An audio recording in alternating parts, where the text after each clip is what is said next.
Bonjour à tous, bienvenue dans Business Models, l'émission qui vous donne envie d'entreprendre sur Télésud.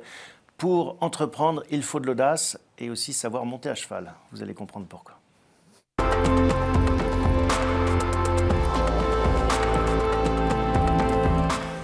Bonjour Olivier. Bonjour Thomas. Cofondateur des Napoléons. C'est pour ça que je faisais une petite blague sur les chevaux. Tout à fait. On va y revenir. Qu'est-ce que c'est les Napoléons ?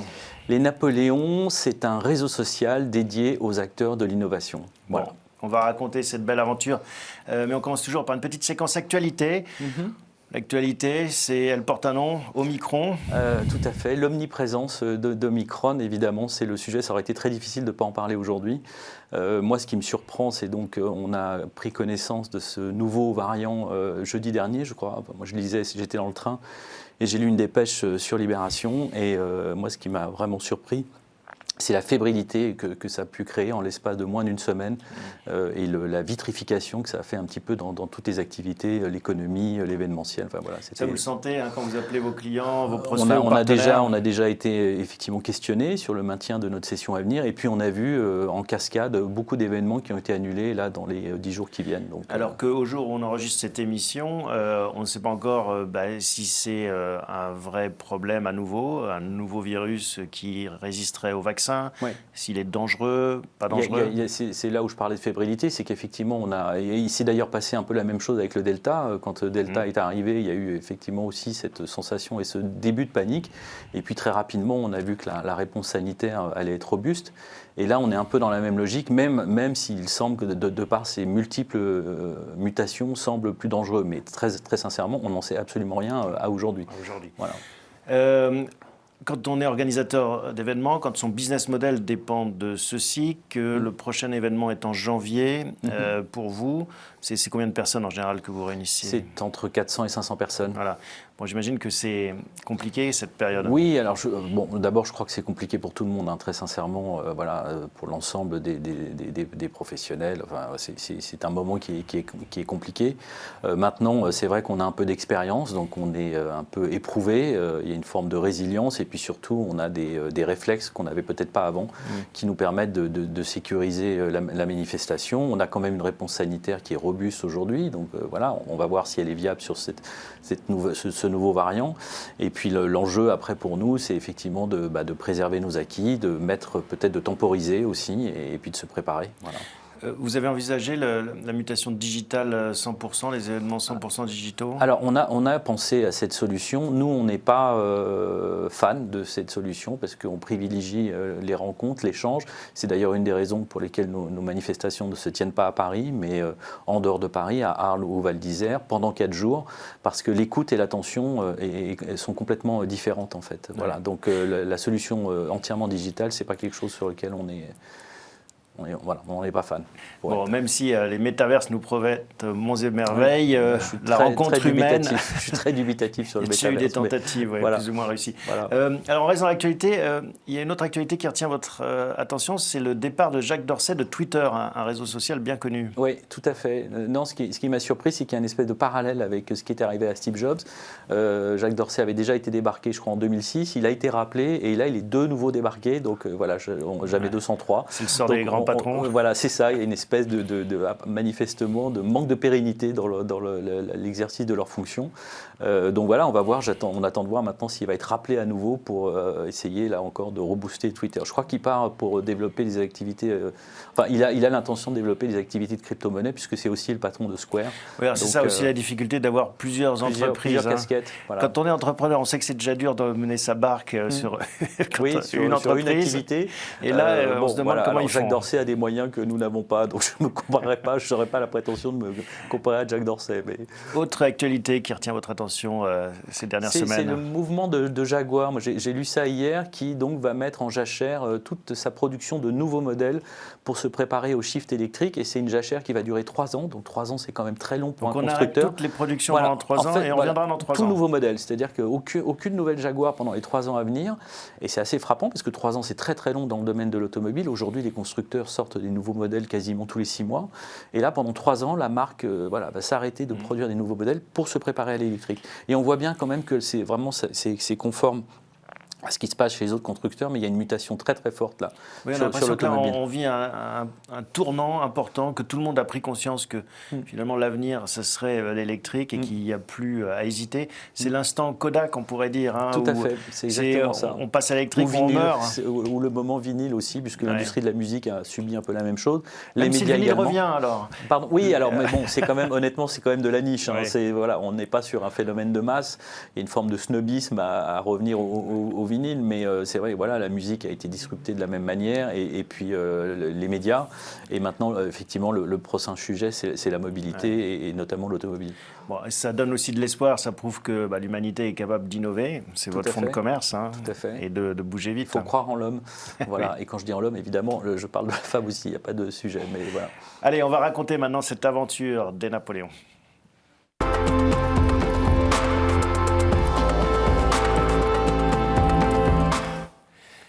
Alors, moi, j'aime bien m'arrêter sur ce qui se cache derrière les noms. Les Napoléons, c'était quoi l'idée ? Déjà, c'est que vous me posiez la question. C'est un nom qui ne laisse pas indifférent. Donc, les Napoléons, c'est un réseau social dédié aux acteurs de l'innovation. On existe depuis janvier 2015. On a fait notre premier sommet en janvier 2015 à Val d'Isère. On nous voit souvent comme un événement. Ce n'est pas tout à fait le cas. On est plus un animateur de communauté, puisque nous, le sujet, c'est de réunir des gens engagés, conscients des enjeux du monde, pour réfléchir pendant 4 jours à Arles ou Val d'Isère. Mais pourquoi ce nom, les Napoléons ? Pourquoi ce nom ? En fait, lorsqu'on a créé cette initiative, on était dans un moment où il y avait beaucoup de French bashing, c'était en 2013-2014, beaucoup d'interrogations sur le modèle français, le modèle d'innovation français. Et nous, on n'avait pas cette vision-là avec mon associé Monder Abdelnader du monde entrepreneurial français.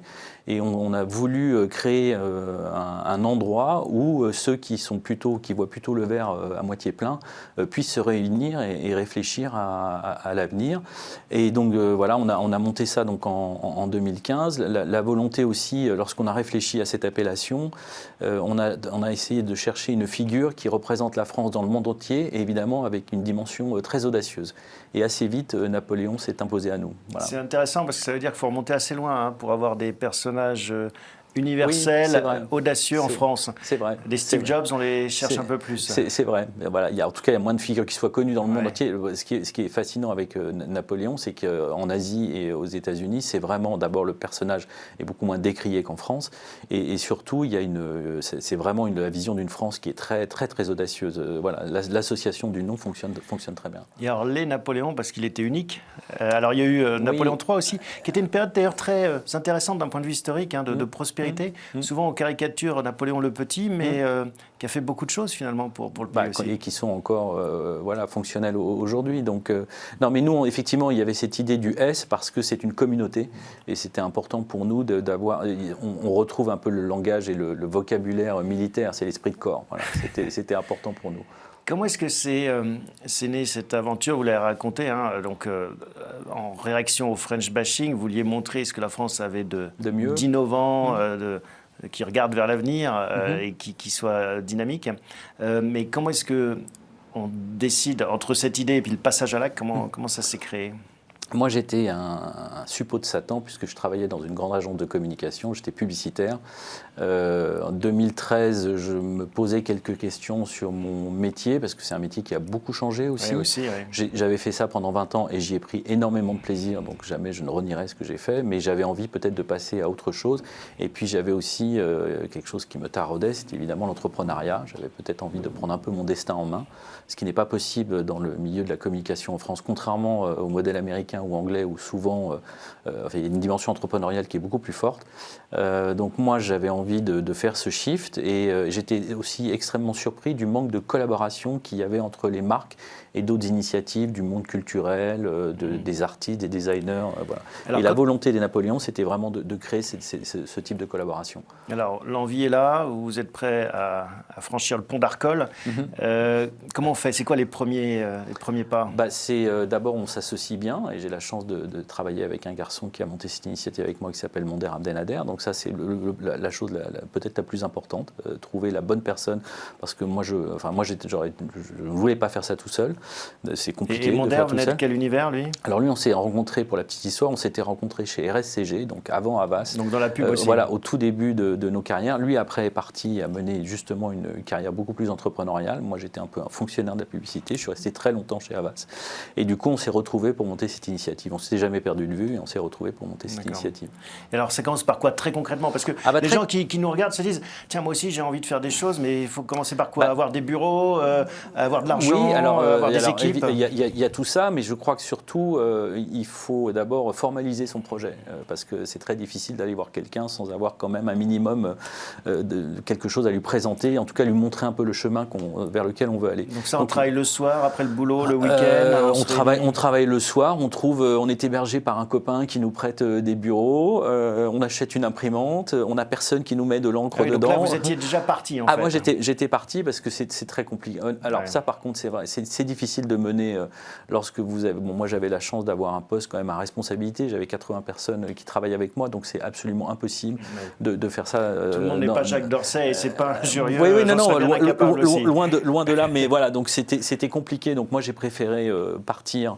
J'ai négocié mon départ, ça s'est très bien passé et du coup, évidemment ça aide parce que c'était vraiment mon projet, j'y passais toutes mes journées, donc forcément l'énergie est là, voilà. Et puis après, il y a effectivement formalisé la proposition, décrocher son téléphone et puis pitcher. Je crois qu'on a fait la première année en 2014. J'avais compté, on a fait plus de 600 rendez-vous pour trouver des sponsors. Oui, pour trouver des sponsors, des gens qui vont nous aider d'une manière ou d'une autre. Ça peut être effectivement financier, mais ça peut être aussi en termes de relais, de présentation à d'autres personnes. Du coup, c'est assez vertueux et puis voilà. Bon, et donc c'est là où il faut avoir une capacité de résilience, comme on dit, forte. 600 rendez-vous, qu'est-ce qu'il en est ressorti? Il en est ressorti ce qui existe aujourd'hui, donc ça n'a pas été vain. Il y a eu beaucoup de noms, de oui, portes mais quand on est entrepreneur, voilà, il faut s'habituer au non. Le non revient tous les jours. Donc si on n'a pas cette capacité de résistance au non, il ne faut pas être entrepreneur. Et est-ce que vous avez trouvé une méthode à un moment donné qui faisait qu'on vous disait oui, ou est-ce que c'était finalement le hasard parfois des rencontres? Oui, à un moment, alors le hasard peut-être pas parce qu'on a quand même un but. Donc après, il y a la chance aussi. La chance, si on reprend l'exemple de ce qui s'est passé avec Obama, on a eu beaucoup de chance. On a eu la chance de le recevoir en 2017. Il y a une part de chance là-dedans. Je pense qu'à un moment, les planètes s'alignent. Mais derrière tout ça, il y a quand même la pugnacité parce que c'est ça qui est quand même le maître mot lorsqu'on est entrepreneur, c'est être pugnace. Et entre le moment où vous aviez l'idée et le moment où on mâchonne un crayon et le moment où ça se réalise, ça a beaucoup évolué. Il y a des ajustements? Oui, les ajustements, ils sont permanents. Là aussi, c'est un poncif, mais lorsqu'on est entrepreneur, il faut être agile. Et on le voit particulièrement en ce moment, notamment quand on a un modèle qui tient pour partie sur de l'événementiel. Si on n'a pas une forme d'agilité, c'est terminé en fait. Donc l'idée, c'est en effet de réunir des innovateurs, enfin des décideurs, des gens qui ont des engagements et qui ont une envie de changer le monde et ça peut paraître un peu naïf, mais de l'améliorer, en tout cas de faire en sorte qu'il soit un peu meilleur. Dans tous les domaines, ça peut être. Dans tous les domaines. Et c'est la particularité ONG, des Napoléons. Social, financier, design, culturel, mobilité, tech, voilà, évidemment aussi associatif. On a beaucoup de personnes du monde associatif chez nous. Ouais. Et c'est ça qui est intéressant, c'est ce brassage. Voilà. Une des difficultés aussi de ce business, c'est que c'est un peu la poule et l'œuf. Il faut d'un côté des têtes d'affiche. Alors vous nous avez parlé d'Obama, et j'imagine c'est vrai qu'il draine les foules. Et puis après, des gens qui viennent. Et... Oui, c'est un peu à l'image des festivals. C'est-à-dire qu'il faut avoir... Alors nous, on est très partisans de faire découvrir des gens. C'est vraiment... et on a cette force-là. Et ça tient pas qu'à nous, parce qu'on a effectivement un comité éditorial qui nous aide à identifier des personnes qui sont, entre guillemets, en devenir. Mais on a aussi notre communauté qui nous pointe. Et du coup, ça nous fait une multitude de vigies et notre force elle est aussi là, elle est sur le matériel éditorial, qui est, je l'espère, de bonne qualité parce qu'on a toutes ces vigies qui nous aident. Oui, alors c'est ça, vous produisez aussi beaucoup de contenu pour fédérer cette communauté. Il y a beaucoup de gens qui nous voient comme un opérateur événementiel et c'est pas la réalité des Napoléons. La réalité de ce qu'on fait, on est un animateur de communauté. On produit des contenus pour une communauté dédiée dont les événements font partie. C'est vrai que c'est un peu le haut de l'iceberg parce que c'est ce qui est le plus visible, mais podcast, synthèse écrite, vidéo, interview, on lance une chaîne de télévision au mois de janvier. Donc voilà, il y a toute une multitude de contenus qui sont produits et qui entretiennent le lien avec cette communauté tout au long de l'année. C'est quel business model alors Business model, il est très simple, c'est accréditation, ticketing, accès à nos sommets et puis sponsorship. D'accord. Voilà.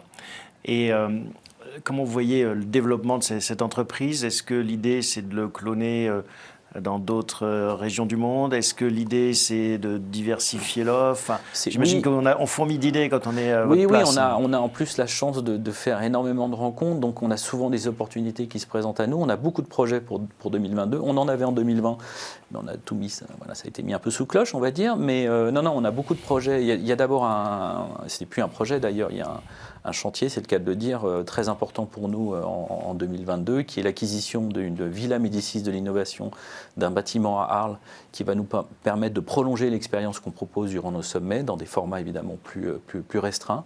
Donc ça, c'est un Villa step, Médicis, ça veut dire qu'il y aura des entrepreneurs en résidence ou des il y innovateurs aura de la en résidence, du séminaire, on pourra soutenir aussi des initiatives, ça on voit quelques images Alors d'Arles. voilà, on voit des images en effet, ça c'est où Ça, c'était l'édition d'Arles 2019, si mes souvenirs sont bons, c'est ça, oui. C'était notre 10e édition. Voilà. Donc la particularité, c'est qu'effectivement, cette communauté, on l'emmène pendant 4 jours à Arles ou Val d'Isère et on va réfléchir ensemble pendant ces 4 jours. Ça ne se passe jamais à Paris. Et danser ensemble, hein. Il y a une partie festive aussi à ces événements. Alors, on assume des moments effectivement de fête et un peu plus joyeux. On travaille beaucoup la journée et puis le soir, voilà, on assume tout à fait le fait qu'il... C'est ça la bonne alchimie. Voilà, puis c'est ça aussi qui permet... Nous, on est très soucieux des rencontres. C'est d'ailleurs une des raisons pour lesquelles on a fait le choix de ne pas faire ça à Paris, parce que l'écoute et l'attention sont complètement différentes. Voilà. Lorsque vous prenez les gens pendant 4 jours, ça crée des moments qui sont singuliers. Quand on crée une entreprise, on se projette parfois à plus ou moins long terme. Mais jusqu'où vous projetez cette entreprise, vous? Là aussi, lorsqu'on est entrepreneur, le plus loin possible, on n'a pas... Bon, après, c'est vrai que là, avec ce qu'on a vécu, l'agenda, il a été malmené et la projection, elle est peut-être un petit peu plus compliquée. C'est plus chaotique. Hein. Oui, elle est plus chaotique. Donc forcément, on est là plutôt dans quelque chose un peu à court terme. Parce que nous, ce qui nous importe, là, c'est déjà la session de janvier qui arrive, même si on a beaucoup de projets pour 2022 qui sont sur des délais un petit peu plus longs. Mais non, là, en fait, j'ai envie de dire, pour reprendre une expression très macronienne, voilà, on est vraiment en même temps. Il faut penser aux 2 mois qui sont devant nous et puis, pour des raisons de développement, de croissance, aux 6 mois, 1 an qui sont là aussi devant nous. Il y a un autre enjeu quand on est entrepreneur, c'est de ne pas partir dans trop de directions. Parce qu'en effet, on rencontre plein de gens, ça fourmille d'idées, on vous propose des choses. Comment est-ce que vous arrivez à rester concentré et tenir votre ligne? Ça, c'est vraiment, ça tient de l'instinct, en fait. Hein. Voilà. Et puis, il y a des sujets sur lesquels on se dit que ça vaut vraiment le coup, effectivement, d'investir du temps. Mais c'est vraiment lié à l'instinct et puis un petit peu ce qu'on ressent et ce qu'on a envie de faire pour cette entreprise. Donc, mais la dimension instinctive, elle est très présente. Voilà. Et puis, c'est les rencontres aussi. Ça dépend aussi des rencontres qu'on fait. Voilà. Et si vous aviez un souvenir à partager avec nous d'une manifestation ou d'une... On a eu la chance d'avoir des moments assez magiques. Il y a eu effectivement Barack Obama à Paris, à la Maison de la Radio, qui a été un moment qui a changé notre vie, on peut le dire. Enfin, ça nous a donné d'abord une notoriété absolument exceptionnelle, qu'on avait d'ailleurs très naïvement pas anticipé du tout. Et ça, comment vous l'aviez eu, Barack Obama? Alors, je vais vous faire la réponse qui est la plus sincère possible, c'est qu'on a demandé, en fait. Alors, on a demandé souvent, on a demandé beaucoup. Et dans cette relation un peu surréaliste avec son staff à la Maison-Blanche qui nous disait très gentiment Monsieur Obama serait ravi de venir chez vous, mais il ne peut pas, là, en ce moment, il a un peu autre chose à faire. Mais bon, nous, on a demandé pendant presque 3 ans et demi, à raison de 2 fois par an, dans les échanges de courriers avec la Maison-Blanche. Dernière année de son mandat, on a là la porte qui s'entrouvre, où son head of staff, qui devait être un peu...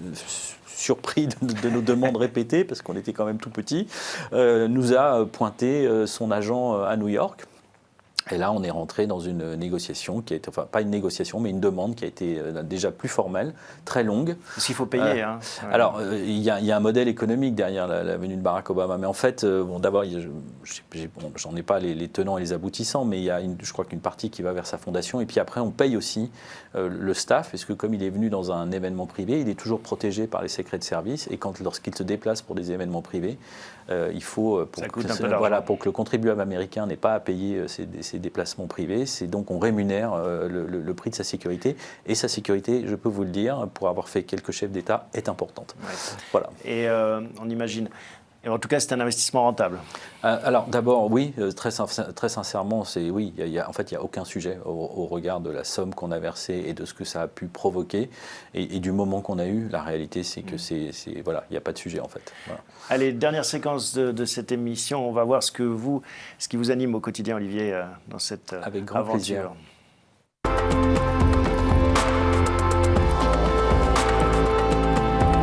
C'est une vitesse.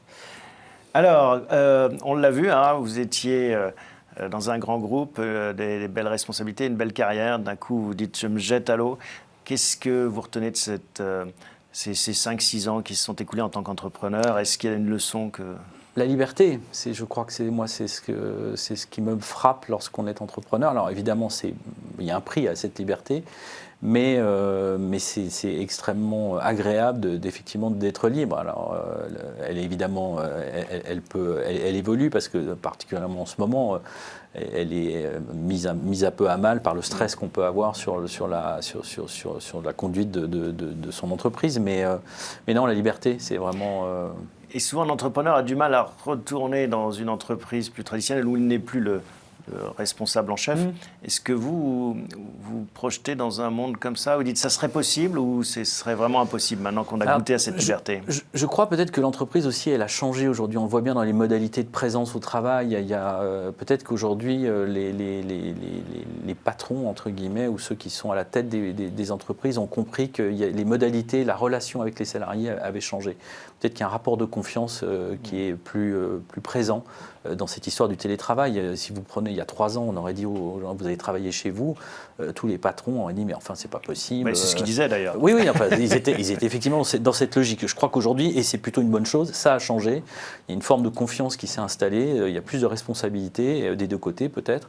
Et donc ça pose la question effectivement du retour à un job en tant que salarié. Bon, moi je ne sais pas si j'y arriverai parce que c'est vrai que cette liberté-là, aujourd'hui, je la chéris. Et voilà.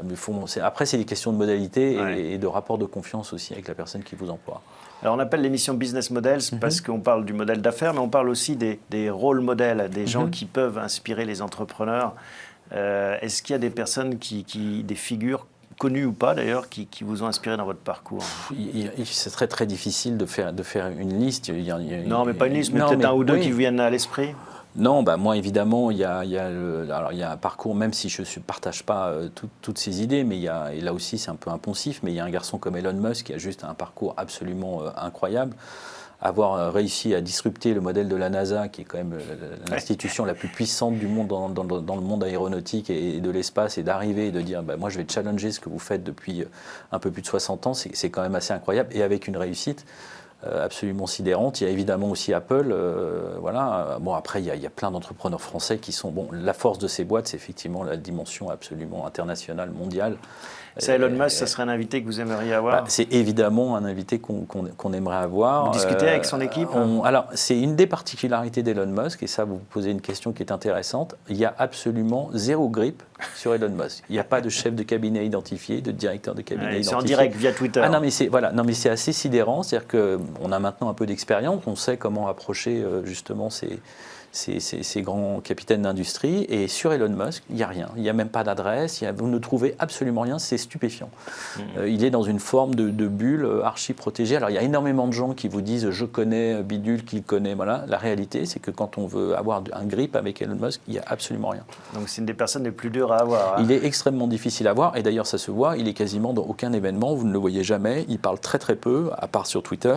Mais donc, il est très, très difficile à avoir. Mais bon, on ne désespère pas d'y arriver. Là aussi parce qu'on demande beaucoup. Voilà. Alors, je sais pas, des fois, manifestement, pour l'instant, ça tombe dans un puits sans fond, mais on espère bien qu'à un moment, il y aura un contact qui sera efficace. Qu'est-ce que vous avez... alors, on a parlé de la liberté, mais qu'est-ce que vous chérissez le matin quand vous vous levez? Qu'est-ce qui vous donne envie de vous lever et de continuer justement à persévérer, à vous battre en tant qu'entrepreneur?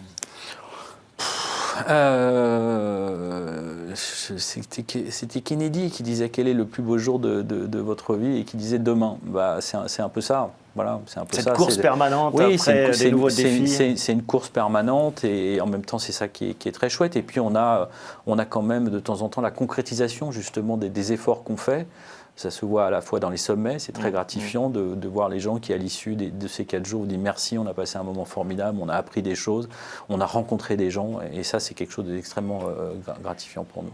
Et un conseil que vous donneriez à un jeune ou une jeune entrepreneur?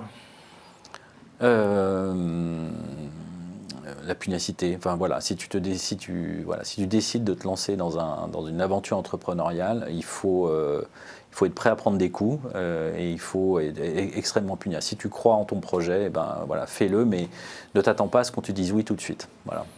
Il faut être résistant. Il faut être résistant. Et c'est ça la clé de l'entreprise, une des clés en tout cas, mettre un pas après l'autre, jour après jour. C'est comme ça qu'on fait des beaux chemins, des beaux parcours comme le vôtre. Merci Olivier. Je vous en prie, merci à vous Thomas. D'avoir répondu à cette invitation. Merci à vous tous de votre fidélité. On se retrouve la semaine prochaine pour un nouvel épisode de Business Models.